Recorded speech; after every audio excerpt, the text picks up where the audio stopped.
먼저 다 함께 칼빈의 기도문으로 기도하고 오늘 모든 시간 시작하도록 하겠습니다. 다 함께 기도하겠습니다. 오 가장 은혜로운 하나님, 자비로우신 아버지, 모든 곳에 있는 모든 사람들을 위하여 기도합니다. 온 세상이 당신을 구원자로 아는 것이 당신의 뜻일진데 당신의 아들 예수 그리스도께서 가져오신 구원을 통해 그분을 아는 지식을 얻는 데서 소외되어 아직도 어둠과 잘못된 무지의 노예로 사는 자들이 있습니다. 이들이 당신의 성령의 조명으로 또 당신의 복음의 말씀으로 구원의 바른 길로 올 수 있도록 허락하여 주옵소서. 구원의 바른 길은 당신이 유일하신 참 하나님이시요 예수 그리스도는 아버지께서 보내신 자이심을 아는 것입니다. 이미 은혜로 방문하시고 아버지의 말씀으로 새롭게 하신 자들이 매일매일 주님의 영적인 축복으로 풍성해지고 선함으로 자라게 허락해 주옵소서. 그리하여 모든 사람들이 한 마음과 한 목소리로 아버지를 예배하고 우리의 주인이시며 왕이시며 율법을 주시는 분인 예수 그리스도께 영광과 존귀를 드리게 하여 주옵소서. 예수 그리스도의 이름으로 기도하옵나이다. 아멘. 네, 이 기도문을 기억하시면 좋겠습니다. 네, 이 기도문이 굉장히 중요하고 오늘의 주제와 또 직접적인 관련이 있기 때문에 그렇습니다. 네, 기도에 대한 칼빈의 가르침, 네, 우리 주일에 보았던 말씀 전도서 12장 13절, 14절의 실천적 적용 이렇게 돼 있죠. L.C. 맥키 교수님께서 쓰신 이 책, 칼뱅의 목회 신학이라는 책을 좀 주로 참고해서 오늘 강의를 준비하였습니다. 참고하시기 바라고요. 주일에 여러분 말씀을 들으셨습니다. 하나님을 경외하고 또 그 명령들을 지킬지어다. 네, 그런데 적용 부분이 길지 못했습니다. 그날 뭐 강의도 있고 뭐 점심시간도 많이 필요하다고 해서 제가 많은 부분을 좀 덜어내고 오늘 이 시간에 좀 나누려고 덜어냈는데요. 그때 설교에서 다 전하지 못한 적용이 있었습니다. 그 두 가지를 좀 소개해드릴까 하는데요. 첫째는 묵상적인 삶에 대한 적용이 있었습니다.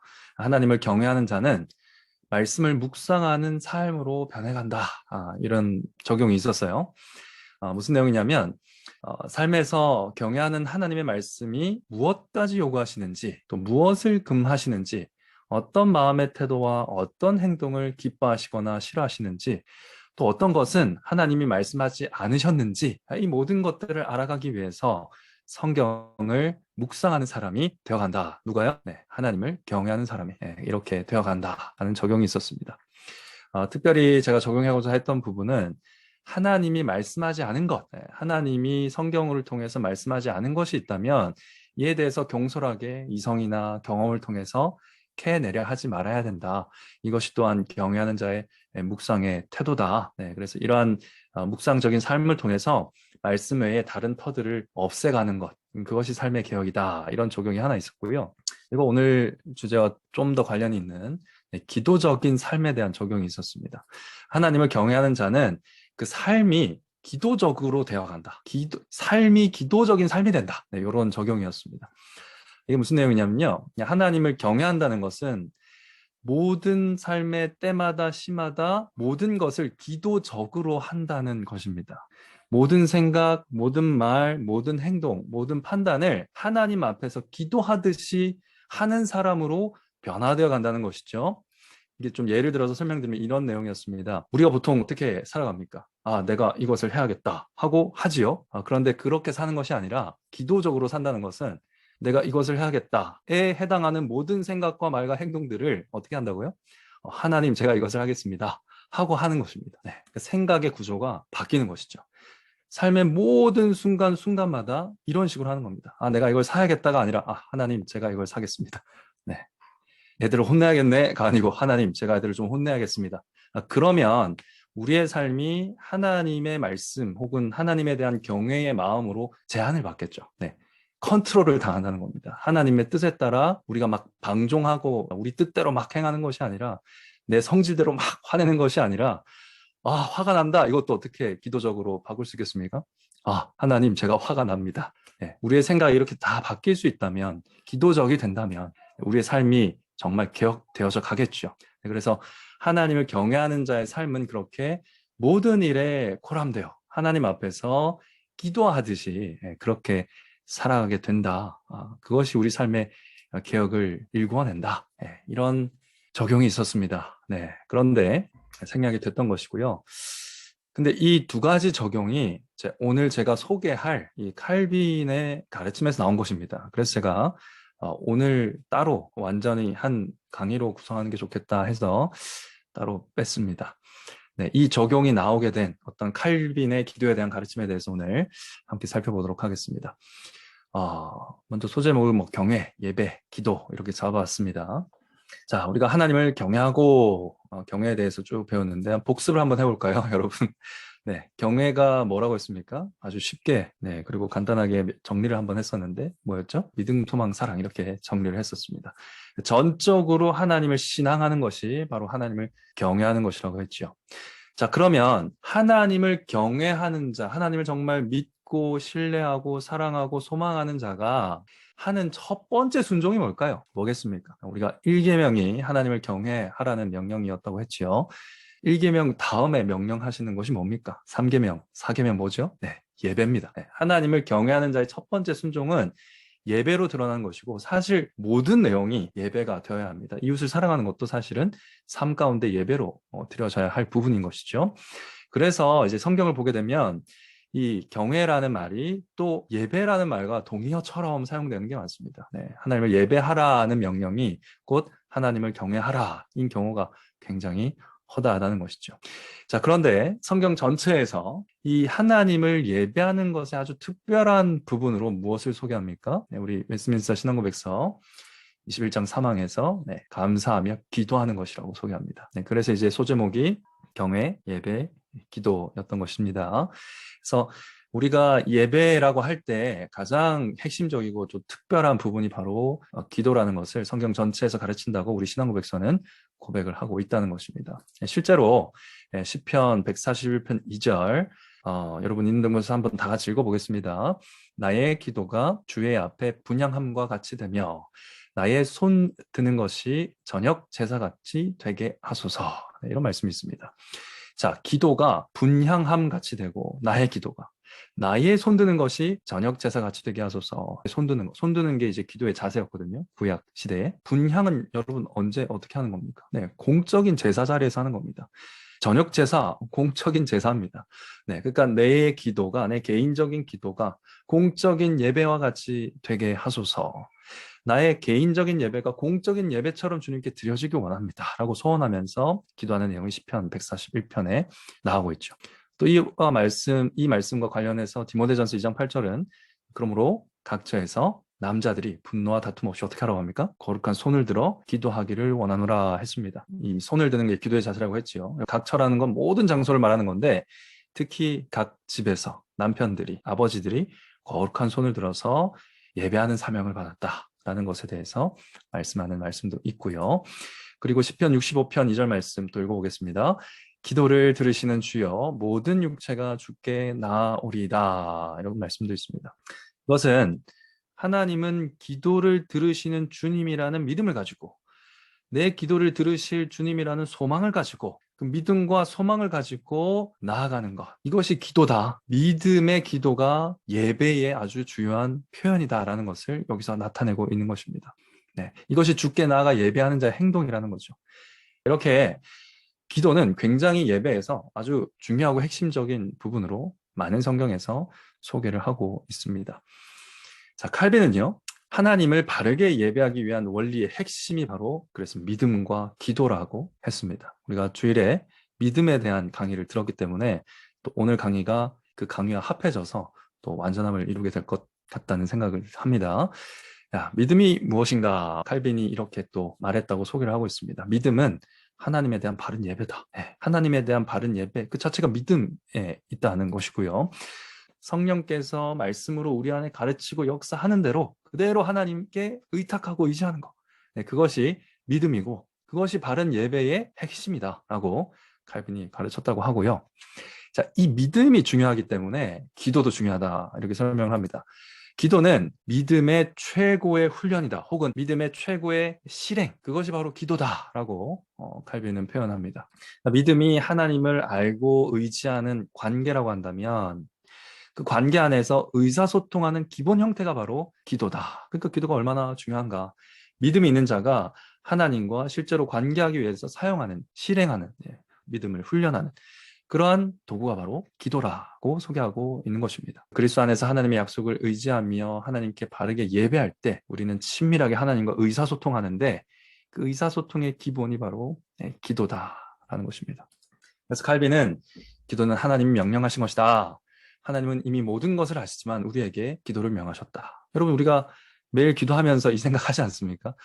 아, 하나님 이 소원 다 아실 텐데 내 마음도 다 아실 텐데 내가 기도를 해야 될까? 이래서 이제 기도를 뭐 미루시는 분도 계시고 그럴 줄 압니다. 그러나 기도는 명령하셨습니다. 명령하신 겁니다. 이미 모든 것을 아시지만 기도를 명령하셨습니다. 왜냐? 왜일까요? 기도가 아까 뭐라고 했습니까? 믿음이라는 관계 안에서 일어나는 의사소통이라고 했습니다. 그러니까 하나님이 누구신지 알도록 하기 위해서 하나님이 기도를 명하신 것입니다. 하나님이 뭘 알게 하십니까? 기도를 통해서 하나님이 우리를 용서하신다는 거. 하나님이 우리를 구원하신다는 거. 하나님이 우리를 축복하신다는 거. 풍성하게 하신다는 거. 하나님이 우리를 인도하시는 유일한 분이라는 거. 이것을 우리 입으로 인정하고 또 기도함으로 알게 하시려고 하나님이 기도를 명하셨다는 겁니다. 교제 차원의 기도가 주어졌다는 것을 다시 한번 강조하고 있고요. 또 왜냐? 하나님이 우리의 생각을 그분께 표현하기를 원하신다는 겁니다. 네. 그러니까 뭐 여러분도 뭐 자녀가 있으신 분 잘 알겠지만 부모들이 자녀의 마음을 빤히 알죠. 아는데 물어보는데 말 안 하면 어떻습니까?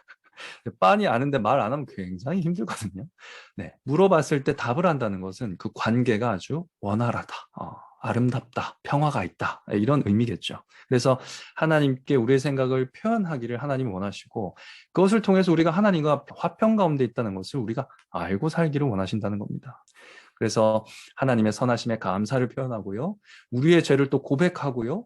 우리가 필요하러 하는 것을 하나님께 아뢰고요. 그래서 하나님의 도움을 구하고요. 이렇게 표현하는 것을 하나님 아버지시기 때문에 이것을 너무나 원하신다는 겁니다. 그러니까 기도는 예로부터 있어 왔던 뭐 토속 신앙의 그런 기도와는 전혀 상관없는 것입니다. 기도는 돌을 닦는 행위가 아니고요. 극기 훈련하는 것도 아니고요. 명상하는 것도 아닙니다. 믿음이라는 관계를 바탕으로 한 의사소통 행위다라는 것을 우리가 기억한다면 하나님 다 하는데 내가 뭘 하게 돼? 여러분 아버지가 내 마음 다 하는데 뭐라고 대화합니까? 아내가 뭐 내 마음 다 할 건데 아내랑 왜 대화하죠? 네, 그렇게 말하는 거랑 똑같습니다. 기도를 안 하겠다고 하는 것은. 네, 그래서 이 믿음의 관계 안에서 기도를 이해했던 것이 칼빈의 기본적인 이해입니다.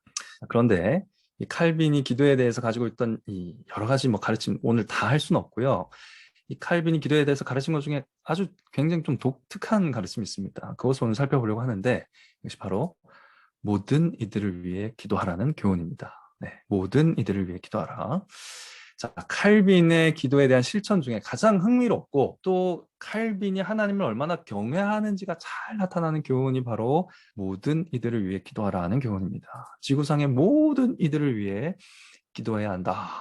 여러분 칼빈 하면 뭐가 유명합니까? 유명한 게 뭐 여러 가지가 있겠지만 우리 칼빈 선생 하면 예정. 하나님께서 예정하시고 택한 자를 구원하신다. 이 내용 굉장히 유명한데 의문이 생길 수 있겠죠. 예정론과 공존할 수 있는 가르침일까? 정말 지구상의 모든 이들을 위해서 기도해야 한다는 게 칼빈이 가르침이 맞나? 이런 생각이 드시죠. 유기자가 있을 텐데 유기자를 위해서 기도하는 거 가능한가? 이런 생각이 아마 드실 겁니다. 근데 여러분, 여기서 이제 칼빈이 하나님과 그 말씀을 대하는 마음의 태도가 나오는데요. 칼빈은 성경이 말하는 모든 것을 다 받으려고 했습니다. 그것이 하나님을 경외하고 그 말씀을 경외하는 자세에서 나온 것입니다. 그래서 칼빈은 성경은 예정론과 기도하라는 명령 둘 다 주신다. 네, 저희가 전도서에서 계속 확인해 왔던 그 가르침이죠. 칼빈도 똑같이 고백했다는 겁니다. 그러니까 칼빈은 성경에 충실하려고 했던 거지 철학적으로 만족할 만한 주장을 완성하는 데 집중하지 않았습니다. 뭐 요즘 신학자들은 여기 아주 집착하거든요. 철학적으로 말이 되게 만드는 것에 집착하는데 칼빈은 그렇지 않았습니다. 성경에 충실하려고 했어요. 이것이 칼빈이 하나님의 말씀과 하나님을 대하는 자세였습니다. 자, 그런데 논리적인 난관이 있죠. 논리적인 난관이 어려움이 있는데 그걸 피해 가려고 하진 않았습니다. 그래서 이런 예정론과 기도하라는 명령이 부딪히는 거 아니냐 공격을 받을 때 그걸 피해가지 않고 그것을 잘 설명하기 위해서 또 말씀을 가져와서 설명하는데 그 말씀이 이 말씀 디모데전서 2장 1절부터 4절인데요. 있는 곳에서 저를 따라 마음속으로 또는 음성으로 읽겠습니다. 그러므로 내가 첫째로 권하노니 모든 사람을 위하여 간구와 기도와 도구와 감사를 하되 임금들과 높은 지위에 있는 모든 사람을 위하여 하라. 이는 우리가 모든 경건과 단정한 중에 고요하고 평안한 생활을 하려 함이니라. 이것이 우리 구주 하나님 앞에 선하고 받으실 만한 것이니 하나님은 모든 사람이 구원을 받으며 진리를 하는데 이르기를 원하시느니라. 아멘. 이 말씀에 이제 1절 모든 사람을 위하여 간구, 기도, 도고, 감사를 하라. 그리고 인구가 높은 지위에 있는 또 모든 사람을 위하여 하라. 이런 가르침이 나오지요. 자, 이 말씀을 이제 해설합니다. 1절에 나오는 그 모든 사람은 누구냐? 그리스도 안에서 형제들이 모든 사람을 말한다. 그들을 위해서 기도하라는 말이다. 라고 바르게 주석합니다. 그러니까 택자들을 위해 기도하라고 명령한다. 자, 근데 문제는 뭡니까? 여러분 택자가 누구죠? 여러분 택자가 누군지 아십니까? 모릅니다. 인간은 그것을 구별할 수가 없죠. 이것은 철저히 하나님께 속한 일이라는 것이 또한 성경의 가르침입니다. 자, 그러면 디모데전서 2장 1절을 어떻게 받아들이면 되겠습니까? 그러면 우리 할 일은 모든 사람들을 위해 기도하고 그들에게 설교하고 또 그들이 최고의 선물을 받을 수 있도록 소망하는 것이다. 이렇게 해설해 나왔다는 것입니다. 그냥 성경이 말하는 것을 가장 최고의 권위로 인정하고 그래서 성경이 설명하는 대로 받아들여서 그러면 우리가 할 것은 무엇인가 했을 때 택자와 유기자를 우리가 알 수 없으니까 모든 자를 위해 기도해야 하는구나 라고 적용을 한 것입니다. 여기서 이제 칼빈의 경외함의 태도와 순종이 나타나는 것입니다. 성경은 선택과 유기를 분명하게 말하죠. 기록된 바 내가 야곱은 사랑하고 에서는 미워했다. 분명히 말합니다. 그러나 성경에서 이 말씀에 대한 실천적 적용이 안 나와요. 예수님 믿는 자와 안 믿는 자 이렇게 얘기 안 하고 택함받은 사람과 유기된 사람들을 마치 아는 것처럼 막 대화를 하시는 분들이 있는데 그것은 성경을 볼 때 바른 사용은 아닙니다. 인간은 선택된 자가 그리고 유기된 자가 누군지를 구별할 수가 없습니다. 그래서 칼빈 동료 중에 한 사람이 이 프랑스 개혁교회, 프랑스 개신교도들을 막 고발하는 데 앞장섰던 기즈 공작이라는 사람이 있었어요. 그러니까 굉장히 대적이라고 할 수 있겠죠. 교회의 대적인데 그 대적을 향해서 칼빈의 친구 중에 한 사람이 저 유기된 자라고 말을 했습니다. 그때 칼빈이 뭐라고 했겠습니까? 동의했을까요? 그렇지 않았다는 것입니다.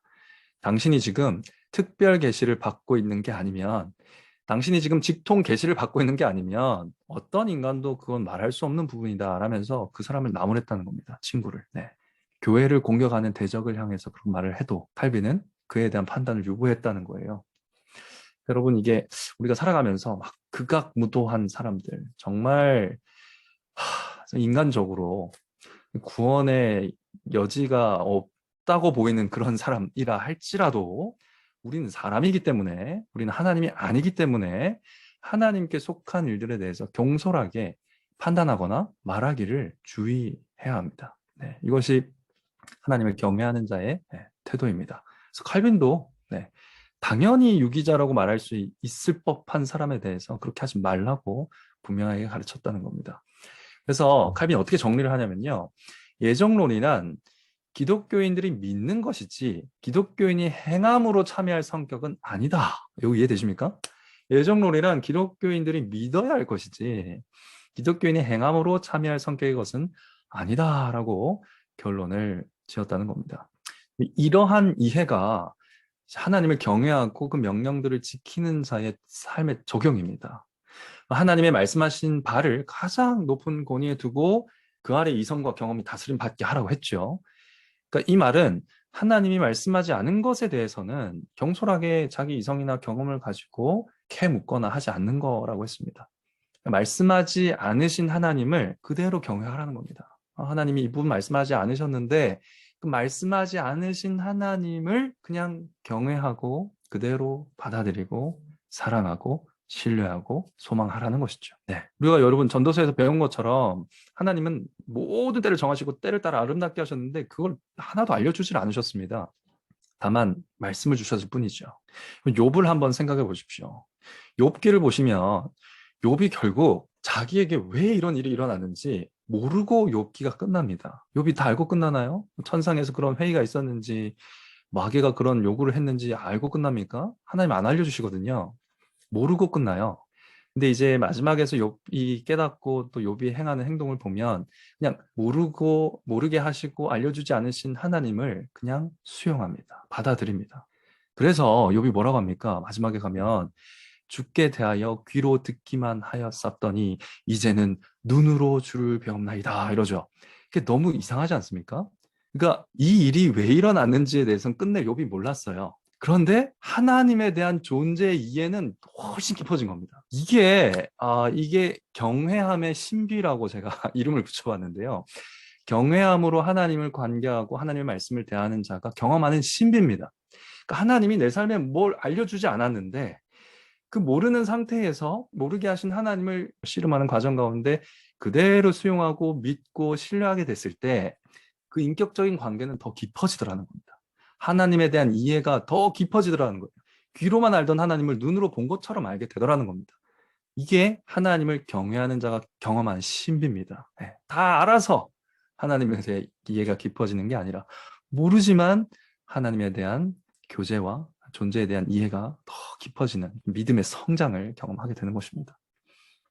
이런 말씀들, 그러니까 하나님의 존재에 대한 이해를 깊게 만들어줄 뿐 세세한 모든 것을 다 알려주지 않는 그런 말씀들이 있습니다. 그리고 믿으라고 주셨지만 적용할 수 없는 그런 말씀들, 예정론과 같이 그런 말씀들도 존재합니다. 이렇게 다 설명하지 않으시는 그 하나님에 대해서 뭐가 있을까요? 창조론이나 이런 것들이 있겠죠. 다 설명하지 않으시죠, 세세하게. 그러나 그 말씀하지 않으신 하나님을 그대로 수용하고 믿고 경외하는 그런 삶의 태도가 욥에게서 나타난 것이고요. 칼빈도 바로 그 욥의 길을 따르고 있다는 겁니다.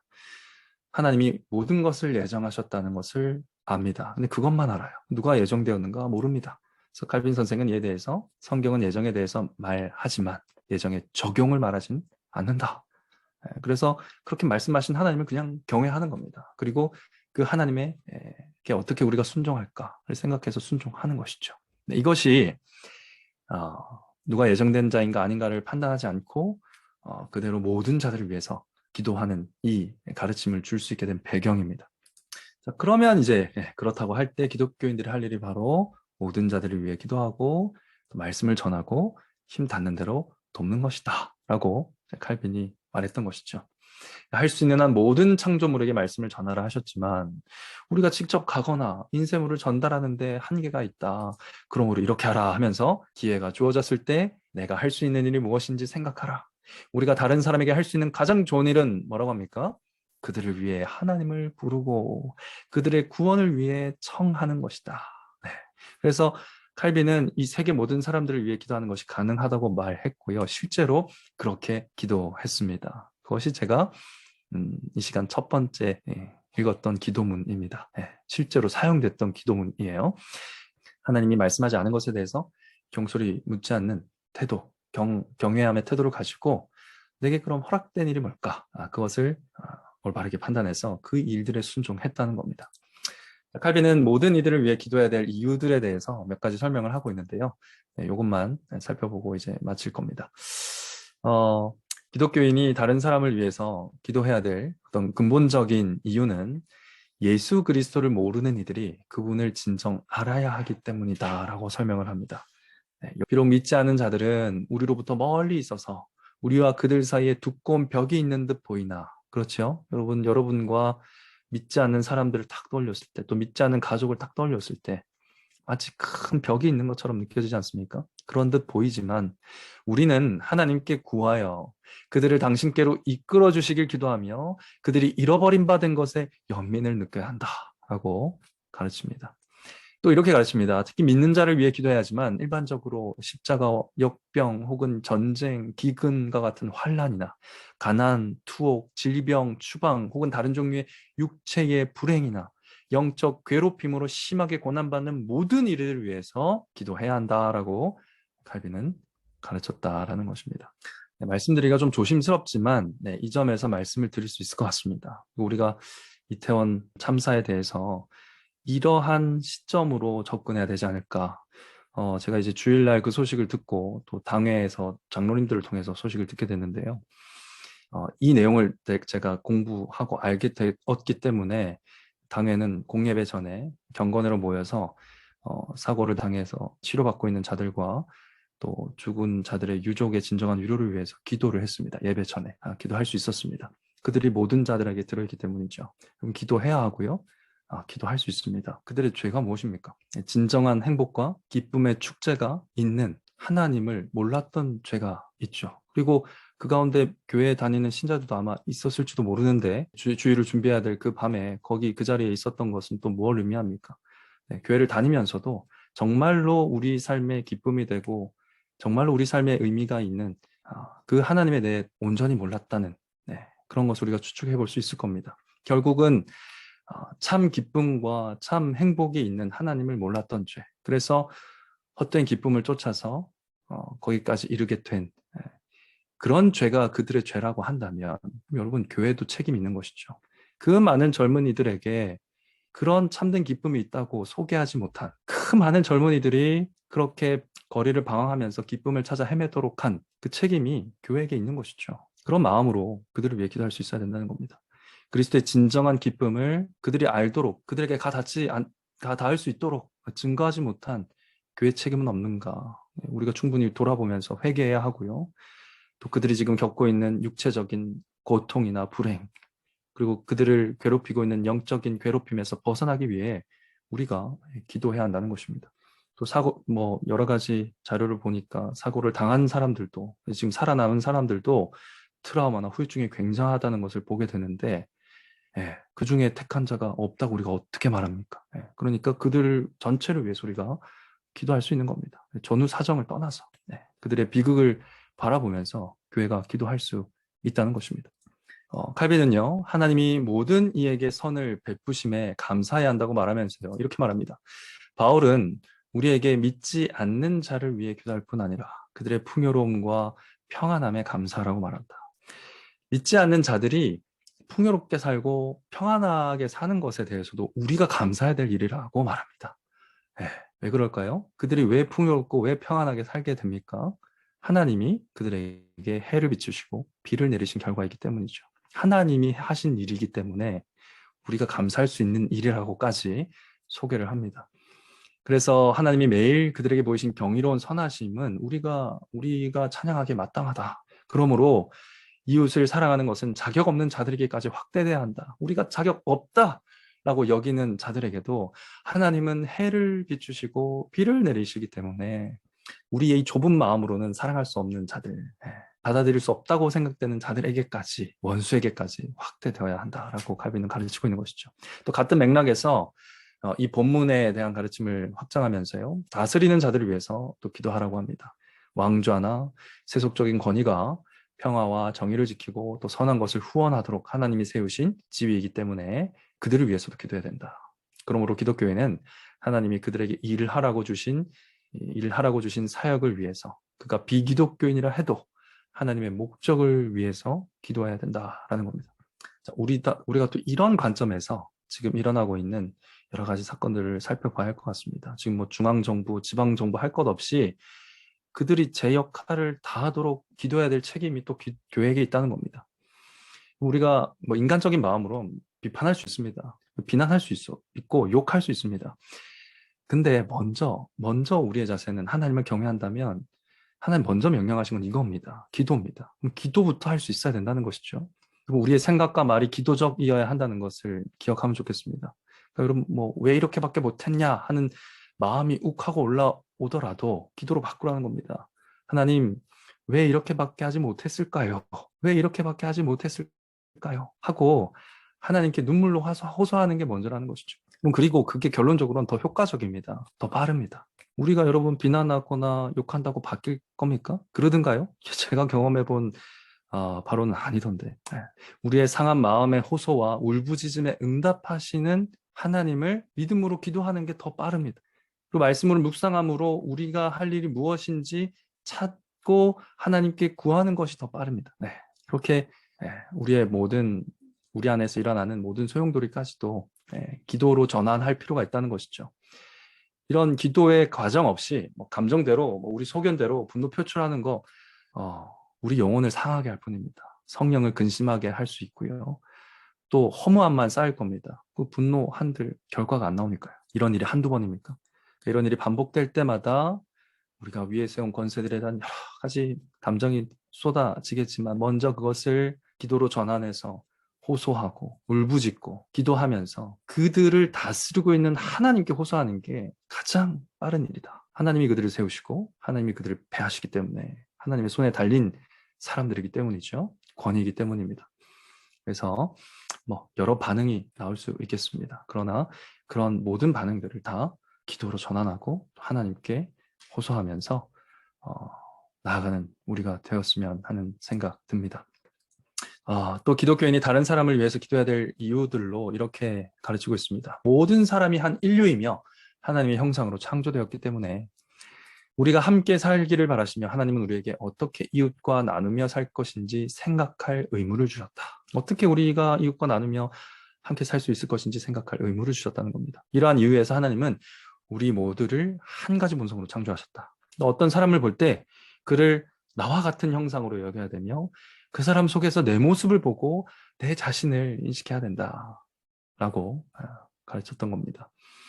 칼빈은 성경이 모든 사람이 한 혈육이라고 말한다면서 이 관계는 세상에서 위대하거나 작거나 가장 다르거나 가장 멀리 있는가 이런 거에 상관없이 모든 사람에게 혈육이라는 것이 다 적용된다라고 가르쳤습니다. 실제로 우리가 다 아담의 후손이고요. 네, 이것이 또 이 사고를 대하는 또 우리의 기본 자세면 좋겠습니다. 거기 내 혈육이 있었다면 나는 어떻게 기도할 것인가 이런 마음으로 기도하며 나아가야 할 것 같습니다.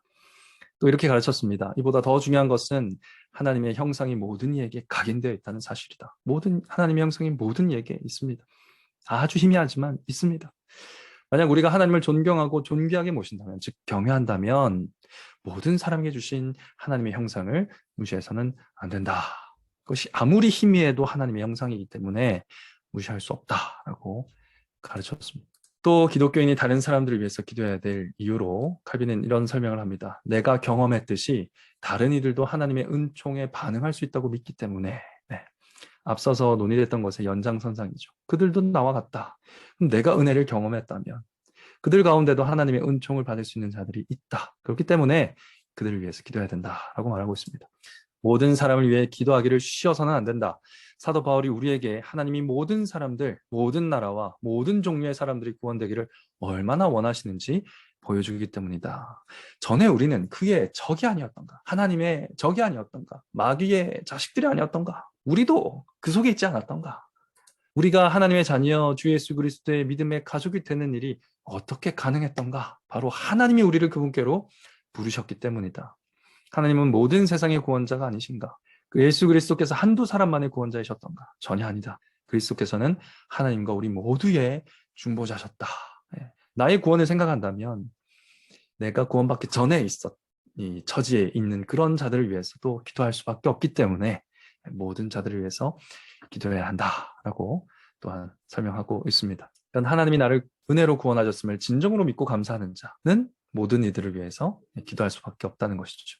자, 이 말은 믿음이 자기 공로가 아니라 하나님의 순전한 선물임을 알기 때문에 모든 이들을 위해 기도할 수 있다는 말이 됩니다. 우리가 멀리 있는 듯 보이는 사람들을 구원하려고 애쓸 때 하나님이 우리를 그분의 양떼로 삼고 지켜주고자 애쓰고 계심을 더 확신할 수 있다. 우리가 이 문장을 여러분 깊이 한번 묵상해 보시기 바랍니다. 우리가 정말 멀리 보이는 나와 거리가 있는 사람들을 구원하려고 애쓸 때 하나님이 우리를 그분의 양떼로 삼고 지켜주고자 애쓰고 계심을 더 확신한다는 겁니다. 우리가 멀리 있는 사람들을 위해서 애쓰고 전도하기 위해서 힘쓸 때 하나님이 나를 위해서 그보다 훨씬 더 큰 사랑과 관심을 가지고 애쓰고 계신다는 걸 더욱 확신할 수 있다는 겁니다. 하나님이 은혜와 은사를 다른 이에게도 주실 수 있다는 말씀은 성도에게 계속 말씀을 전하고 특별히 기도해야 할 책임이 있다는 말이다 라고 모든 이들을 위해 기도하라고 설명하고 있습니다. 그러므로 우리는 우리 소명 안에서 위로받고 강건해져야 한다. 우리 소명은 뭐다? 모든 이들을 위해 기도해야 한다는 것이죠. 멀리 떨어져 있는 자들을 구원으로 끌어오기 위해 최대한 힘써야 한다. 특별히 그들이 하나님의 선한 뜻을 알고 또 기뻐하도록 기도해야 한다. 하나님이 이미 우리에게 이를 체험케 하셨던 것처럼 말이다. 그러니까 이 말에서 보면 칼빈이 자신이나 어떤 교회에 있는 회중들을 아직 복음을 따르지 않는 사람보다 더 나은 자로 보지 않았음이 분명합니다. 사람의 차원에서 봤을 땐 다른 게 없다라고 봤다는 게 분명하다는 것이죠. 칼빈과 그의 회중은 어떤 차이가 있는 겁니까? 네, 하나님의 은혜를 받았다는 차이만 있을 뿐입니다. 그래서 이런 것을 경험했기 때문에 이전의 경험을 통해서 복음을 따르지 않는 것이 어떤 일인지에 대해서 잘 알고 있는 성도들로서는 기도해야 한다는 것이죠. 우리가 구원 얻는 것이 믿음이 내 공로를 통해 이루어진 것이 아니라 하나님의 순전한 선물임을 알기 때문에 그 선물을 저들에게도 주실 수 있다는 믿음을 가지고 또한 기도하라는 것입니다. 그래서 그런 기도할 책임이 있다는 것이 이제 기도문에 잘 담겨 있습니다. 자, 요약을 하자면요. 요점은 오늘 강의의 총 요점은요. 우리가 모든 사람을 위해 좋은 것을 구하되 그들이 구원을 얻을 뿐 아니라 이 땅의 복도 누리기를 기뻐할 만큼 그들을 사랑하면서 기도해야 한다는 것을 칼빈이 가르쳤던 것입니다. 네. 그냥 모든 사람을 위해 기도하라고 했으니까 기도해야지. 의무적으로 율법적으로 기도해야지가 아니고 그들이 구원을 얻기를 바라고 또 이 땅에서 정말 복도 누리기를 기뻐할 만큼 그들을 사랑하면서 기도할 수 있도록 또한 우리가 하나님께 사랑을 구하면서 기도해야 될 것입니다. 이것이 하나님의 말씀을 경외하는 자의 기도, 하나님을 믿는 자로서 하나님과 교제하는 자의 기도라고 칼빈은 가르치고 있습니다. 그러니까 이렇게 사랑하면서 기도하려면 어떻게 되겠습니까? 네. 모든 사람을 만나는 모든 일에서 우리가 기도적이 되어야겠죠. 네. 그래서 처음에 나왔던 그런 적용이 나왔던 겁니다. 그리고 말씀의 묵상이 깊어져서 말씀을 정확하게 이해하고 순종할 수 있어서 말씀에서 우리가 살아야 될 길을 찾고 이웃을 대해야 할 길을 찾고 말씀의 터 위에 우리 삶을 세워가야 하기 때문에 묵상해야 한다는 것. 네, 그것이 또 설교의 적용으로 들어갔던 것이죠. 네, 이것들이 칼빈에게 제가 배운 것입니다. 그래서 여러분과 오늘 꼭 나누고 싶었습니다. 자, 그래서 이런 기도문이 칼빈에 의해서 주일 아침 혹은 기도의 날, 오늘 같은 수요일에 실제로 경건의 시간 혹은 예배 시간에 선포되었던 겁니다. 집에서 혹시 읽으실 수 있으면 같이 한번 읽어보겠습니다. 이제 당신께 기도하오니 오 가장 은혜로운 하나님, 자비로우신 아버지, 모든 곳에 있는 모든 사람들을 위하여 기도합니다. 온 세상이 당신을 구원자로 아는 것이 당신의 뜻일진데 당신의 아들 예수 그리스도께서 가져오신 구원을 통해 그분을 아는 지식을 얻는 데서 소외되어 아직도 어두움과 잘못과 무지의 노예로 사는 자들이 있습니다. 여기 당신은 주님으로 바꿔서 읽겠습니다. 이들이 주님의 성령의 조명으로 또 주님의 복음의 말씀으로 구원의 바른 길로 올 수 있도록 허락하여 주옵소서. 구원의 바른 길은 주님이 유일하신 참 하나님이시요 예수 그리스도는 주님이 보내신 자임을 아는 것입니다. 이미 은혜로 방문하시고 주님의 말씀으로 새롭게 하신 자들이 매일매일 주님의 영적인 축복으로 풍성해지고 선함으로 자라게 허락해 주옵소서. 그리하여 모든 사람들이 한 마음과 한 목소리로 주님을 예배하고 우리의 주인이며 왕이시며 율법을 주시는 분인 예수 그리스도께 영광과 존귀를 드리게 하여 주옵소서. 아멘. 이렇게 기도했다고 합니다. 그래서 우리도 이런 기도를 통해서 우리의 기도를 배워갔으면 좋겠고요. 또 오늘 세 가지 기도 제목으로 함께 또한 기도하도록 하겠습니다.